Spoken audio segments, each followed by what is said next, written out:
अच्छे लोग दुखी क्यों रहते हैं और पापी पाखंडी लोग हमेशा खुश क्यों रहते हैं और मौज उड़ाते हैं? इसके दो कारण हैं। दोनों ही कारण मैं आपको आज बताऊंगी।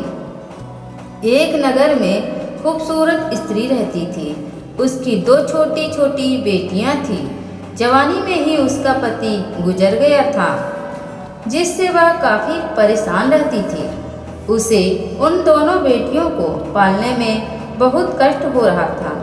वह किसी तरह से जीवन यापन करती थी। दोनों बेटियों को लेकर वह विधवा जाए तो कहाँ जाए। वह एक पैर से अपाहिज थी, जिससे वह कुछ काम धाम भी नहीं कर सकती थी। ऊपर से समाज की उल्टी सीधी बातें उसे कुछ नहीं करने देती थी। बेचारी लाचार उस महिला को कोई भी सहारा देने को तैयार भी नहीं था। वह अपने पति को याद करके उन दोनों बेटियों को जैसे तैसे पाल रही थी। पति के गम में बीमार पड़ गई। उसे उन बेटियों की चिंता थी कि किस तरीके से इनका पालन पोषण होगा। उन्हीं बातों को सोच सोच कर एक दिन उसकी तबीयत और ज़्यादा खराब हो गई और उसका अंतिम समय भी निकट आ गया। यमराज का एक दूत उस विधवा स्त्री के प्राण लेने धरती पर आया, लेकिन वह उनकी दशा को देखकर वह दुविधा में पड़ गया। उसने देखा महिला जमीन पर पड़ी हुई है और उसके आगे पीछे कोई भी नहीं है। सिर्फ उसकी दो बेटियां उसके ऊपर सिर रखकर पड़ी हुई है और रोए जा रही है। यह देखकर यमराज को दया आ गई और वह बेटियां अपनी माँ को रो रो कर जगा रही थी, लेकिन वह महिला बेशुद्ध पड़ी थी। फिर दूत ने सोचा कि इनका पति तो पहले ही मर चुका है। अगर मैं इसी स्त्री के प्राण लेकर गया तो यह बेटियां किसके सहारे रहेंगी और इनका पालन पोषण कौन करेगा? यह सोचकर वह यमराज उस स्त्री के प्राण लिए बिना ही यमलोक लौट गया। यमराज कहते हैं, तुम तो उस स्त्री के प्राण लेने गए थे, लेकिन खाली हाथ कैसे आए हो? तब यमदूत कहता है, हे स्वामी, मेरी गलतियों को क्षमा करें। मैं चाहकर भी उस स्त्री के प्राण नहीं ले पाया, क्योंकि उन अनाथ बेटियों की तकलीफ देखी नहीं गई। अगर मेरी जगह आप होते तो शायद आप भी खाली हाथ ही लौट कर आते। मैं उस महिला की बेटियों का दुख नहीं देख पाया। वो बहुत रो रही थी, अपनी माँ को जगा रही थी। उन्हें वहाँ देखने वाला और कोई नहीं था। यदि मैं उस महिला को लेकर आता तो उन बच्चियों को कौन देखता? उनका पालन पोषण कौन करेगा? पृथ्वी लोक के मनुष्य तो स्वार्थी हो गए हैं कि बिना मतलब के तो कोई किसी का सहारा भी नहीं बनता। यदि कोई मदद करता भी है तो बदले में कुछ उम्मीद करता, या फिर उसे अपने एहसास के नीचे जीवन भर दबा कर रखना चाहता। यमदूत कहता है कि स्वामी, महिला को थोड़ा और समय दिया जाए ताकि वह अपनी बच्चियों को पाल पोस कर बड़ा कर सके। यमदूत की बात सुनकर यमराज उसे डांटते हुए कहा, अरे मूर्ख, ईश्वर की बनाई गई सृष्टि में न कोई एक क्षण घटा सकता है और न ही कोई बढ़ा सकता है। उसकी मर्जी के बिना न उसे जीवन दे सकते हैं और न समय से पहले मार सकते हैं। ईश्वर जो करता है सबके साथ अच्छा ही करता है। तुम कौन होते हो? विधाता के नियम को बदलने वाले तुमने उस महिला को न लाकर ईश्वर के नियमों का उल्लंघन किया है। तुमने बहुत बड़ा अपराध कर दिया है, इसलिए तुम्हें इसका परिणाम भोगना ही पड़ेगा। जिस पृथ्वी के मनुष्य से तुम्हारी ममता है, उस पृथ्वी पर मनुष्य बनकर अपना पाप भोगोगे। यमदूत कहता है कि हे स्वामी, धरती लोक से मेरा उद्धार कब होगा और कैसे होगा? यमराज कहता है, धरती पर जाकर तुम अपनी मूर्खता पर 3 बार खिलखिलाकर हंस लोगे। उस समय ही तुम्हारा उद्धार हो जाएगा। इतना कहकर यमराज ने उस यमदूत को धरती पर धकेल दिया। वह धरती पर मनुष्य शरीर में आ चुका था। उसके शरीर पर वस्त्र नहीं थे। धरती लोक का एक नियम ही है, जो मनुष्य जन्म लेता है उस समय वह नग्न ही होता है। यमदूत ने जन्म तो नहीं लिया और वह निर्वस्त्र ही एक सड़क के किनारे पड़ा ठंडे से ठिठुर रहा था। वहाँ से एक मोची गुजर रहा था। वह मोची अपने बच्चों को ठंड से बचाने के लिए कपड़े लेने जा रहा था। रास्ते में ठंड से ठिठुरते एक नग्न व्यक्ति को देखकर उसको दया आ गई। उसने अपने बच्चों को तो कपड़े नहीं दिए, लेकिन इस यमदूत को कपड़े और कंबल जरूर दिए और कपड़े लाकर उस यमदूत को दे दिए। यमदूत कहने लगा, भाई, आपने मुझे कपड़े देकर मुझ पर बहुत बड़ा उपकार किया है, लेकिन कपड़े देकर आपने मुझे ठंड से तो बचा लिया, लेकिन मेरे पास ना कोई घर है, ना कोई परिवार है, ना कोई भोजन का साधन है। तब मोची बोला, हे भाई, तुम घर चलो, मैं तुम्हारा सारा खर्चा उठा लूँगा। और वह मोची यमदूत को लेकर घर पहुँचा। उधर मोची की पत्नी ने देखा, उसका पति तो बच्चों को कपड़े लाने गया था। कपड़े तो कुछ लाया नहीं, उल्टा एक आदमी को घर बुला लाया है। पत्नी अपने पति से झगड़ने लगी और उसे भला बुरा कहने लगी। यह देखकर वह यमदूत बहुत जोर जोर से हंस पड़ा। मोची पूछा, अरे भाई, तुम क्यों हंस रहे हो? हंसते क्यों हो? ऐसा क्या देख लिया आपने? तब यमदूत ने कहा, भाई, मेरी हंसी का रहस्य मैं आपको नहीं बता सकता। समय आने पर मैं तुम्हें स्वयं ही बता दूंगा। यमदूत मोची के घर में रहने लगा और कुछ ही दिनों में उसने मोची का सारा काम सीख लिया। यमदूत के द्वारा बनाए गए जूते और चप्पल खूब बिक रहे थे। कुछ ही दिनों में मोची धनवान बन गया। दूर दूर तक उसके जूते फेमस हो गए थे। यहाँ तक कि राजा महाराजा भी उससे जूते बनवाने का आदेश देते थे। जब यमदूत उसके घर आया था, उसकी तो किस्मत ही चमक गई थी।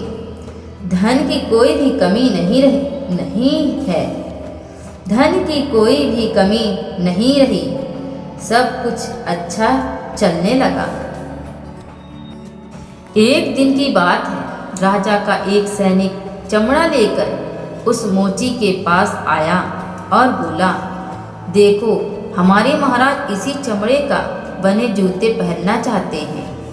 यह चमड़ा बड़ा कीमती है, तो ठीक से एक जोड़ी जूते तैयार कर दो और यह चमड़ा खराब नहीं होना चाहिए। इस बात का विशेष ध्यान रखना कि इस चमड़े से सिर्फ जूते ही बनने चाहिए। भूल से भी उसकी चप्पल मत बना देना। राजा का सैनिक चमड़ा देकर चला गया। उधर मोची ने भी यमदूत को समझाया कि देखो, राजा वाली बात है, इसमें कोई गलती ना करना। चमड़ा भी बहुत कम है, इसलिए चमड़ा खराब नहीं होना चाहिए।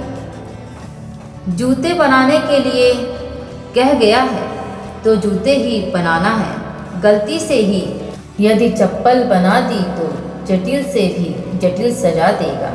मोची के इतना समझाने के बाद भी यमदूत ने चमड़े की चप्पल ही बनाई। चप्पल देखकर मोची की सांसें फूल गई।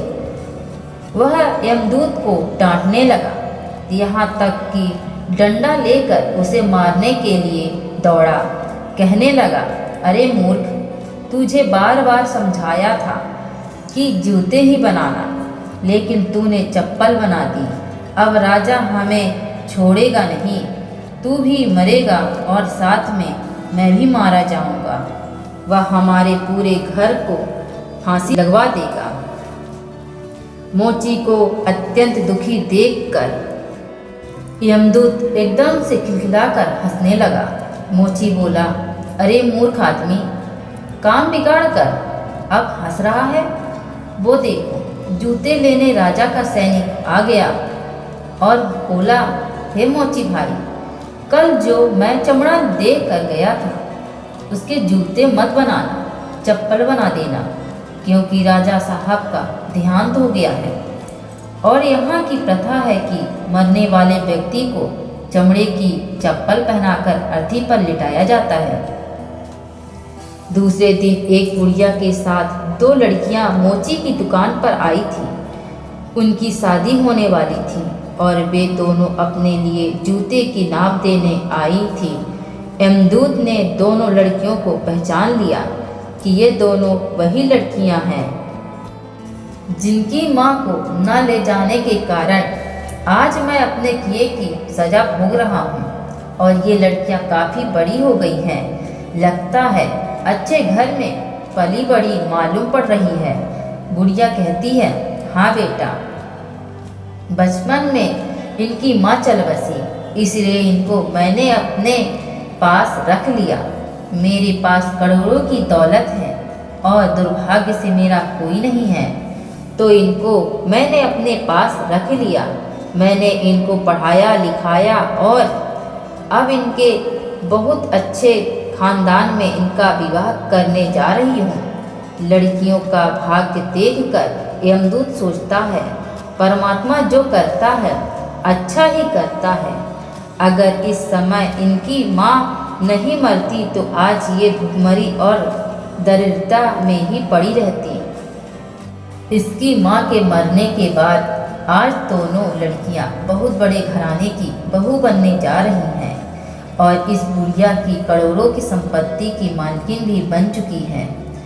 यह सब देखकर यमदूत अपनी पहले की मूर्खता को सोच सोच कर जोर जोर से हंसने लगा। मोची ने पूछा, आप क्यों हंस रहे हो? अपनी हंसी का कारण बताओ। यमदूत मोची से कहता है, मैं एक यमदूत हूँ और अभी जो ये दोनों लड़कियाँ जूते की नाप देकर गई हैं, इनकी माता को मैं लेने आया था, लेकिन उस समय ये दोनों बहनें छोटी थी और इन पर तरस खाकर मैं इनकी माँ को नहीं ले गया और इनके पिता का पहले ही निधन हो चुका था। इस कारण मुझे यमराज ने श्राप देकर धरती पर भेज दिया। मैं बगैर कपड़े के एक सड़क के किनारे पड़ा था। तब तुम मुझे अपने घर ले आए। उस समय तुम्हारी पत्नी तुमसे खूब लड़ी थी, क्योंकि तुमने अपने बच्चों के कपड़ों के पैसे से मेरे लिए कम्बल और कपड़े खरीद लिए थे। तब मैं पहली बार तुम्हारी पत्नी की मूर्खता को देखकर खूब हंसा था, क्योंकि तुम्हारी पत्नी उस समय लाभ को नहीं देख पा रही थी जो मेरे आने से तुम्हारे घर में होने वाला था। दूसरी बात, हंसी जब आई जब तुम राजा के जूते नहीं बना सके और तुम डंडा लेकर मेरे पीछे भागे। उस समय तुम राजा के बारे में सोच रहे थे, लेकिन तुमको यह नहीं मालूम था कि राजा के साथ क्या घटना घटने वाली है, जिसके कारण राजा को जूतों से अधिक चप्पल की आवश्यकता पड़ गई। कई बार ऐसा होता है, हम चीज़ों को देखकर या सोचकर दुखी हो जाते हैं जो हम उसे देख नहीं पाते और वह जो होने वाला होता है। कई बार परमात्मा हमारी अच्छाई या भलाई के लिए हमारे साथ बुरा करता है, पर हम उसे देखकर भगवान को कोसते हैं। हम अच्छे को नहीं देख पाते जो हमारे साथ भविष्य में होने वाला है। कई बार हमारे साथ वर्तमान में अच्छा होता है तो हम बहुत खुश होते हैं, लेकिन हम यह नहीं देख पाते कि भविष्य में क्या होने वाला है। हमारे साथ 2 तरह की घटना होती है, अच्छी या बुरी, लेकिन हमें हमेशा यह सोचना चाहिए कि भगवान जो करेगा वह अच्छा ही करेगा। यह सोचकर आगे बढ़ना चाहिए। अच्छे लोग दुखी इसलिए रहते हैं क्योंकि उनको पूर्व जन्म के किए गए पाप कर्म का फल बाकी रहता है। जब तक पाप कर्म पुण्य कर्म के प्रभाव से कम नहीं हो जाते, तब तक मनुष्य अच्छा कर्म करने के बाद भी दुखी रहता है। फिर जब पुण्य कर्म का प्रभाव बढ़ जाता है तब फिर से मनुष्य को सुख की अनुभूति होने लगती है। अंत में यमदूत मोची को सब कुछ समझाकर वापस यमराज के पास चला गया। दोस्तों, अगर यह कहानी आपको अच्छी लगी हो तो वीडियो को लाइक कर दीजिए एवं चैनल में पहली बार आए हैं तो चैनल को सब्सक्राइब कर लीजिए और कमेंट में लिख दीजिए हर हर महादेव।